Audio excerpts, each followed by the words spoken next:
the wonderful Jason Blaine McGlass.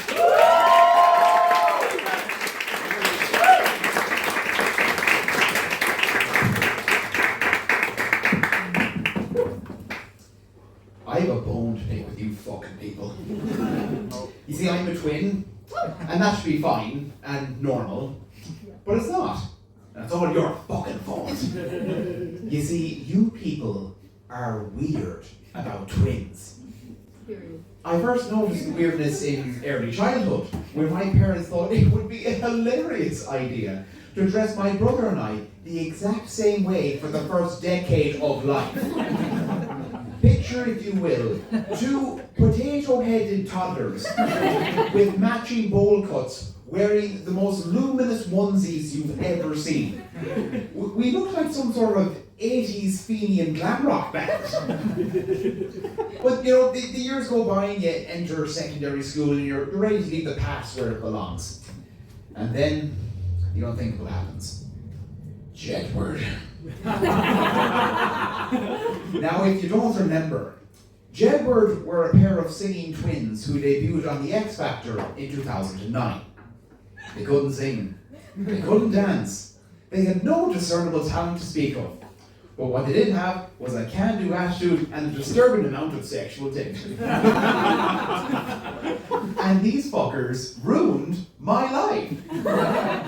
I was right in the middle of secondary school when these two guys were at their peak, and there are no words to describe my suffering. I didn't know twin face could be a thing until these two cunts showed up. And just when my brother and I thought things couldn't get worse for us, our darkest day arrived. April 17th, 2011. Our 9/11. Because this was the air date of the pilot episode of Game of Thrones. And I remember like it was yesterday, my brother and I, we were so excited. We gathered all of our friends around the TV to watch what we knew would be the show of the year.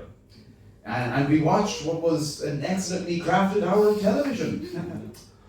Right up until the final scene, where suddenly, out of nowhere, Jaime and Cersei Lannister, the only two twin characters in the entire goddamn show, start raw-dogging each other, as though they're expected to find a prize hidden up the other's arsehole. And my brother and I, we were absolutely horrified at the utter depravity on screen. And we looked to our friends expecting to see the same look of disgust on their faces. But we don't. Instead we see coy little smiles and bottom lips being bitten. They liked it! And that's when it suddenly hit me. An entire lifetime of weirdness suddenly made sense. You single-spermed freaks.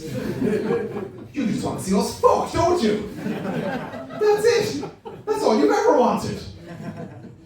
You're thinking about it right now, aren't you? You know, my sister-in-law, she thinks this shit is pretty funny too. She likes to give me a lot of grief about it. But the funny thing is, she's an even bigger freak than you degenerates.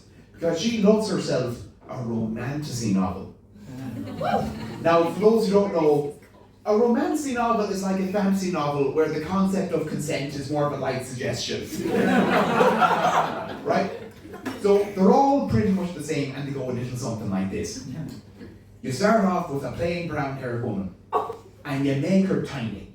You make her the ittiest, bittiest little willow of a woman you've ever seen. Extra points if you give her some sort of brittle bone disease. The point here is to make her as crisp and breakable as a Jacob's cream cracker. Eventually, she runs into a dark and brooding fairy prince. He never smiles and he comes when he frowns. So anyways, he immediately hates her and throws her in prison, as you do.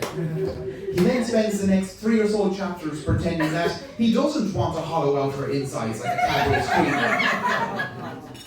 And then eventually, once the sexual tension breaks, all bets are off and shit gets fucking wild. Okay, the vibes here are like if the Fellowship of the Ring went to a Diddy party. Okay? People are getting slammed in the tables and double teamed by goblins. Somebody bought his pet dragon, he's getting knocked off in the corner. And poor heroine in the book is nowhere to be fucking found because she's been tied up in the sex dungeon for 3 days straight with nothing to drink but fairy jizz. And it's so unfair because I can never give my sister-in-law grief about liking this pure smut because she's a 5'0" Latina woman. So if I ever make fun of her, she would literally kill me and my entire family. Thank you guys, that's all I got.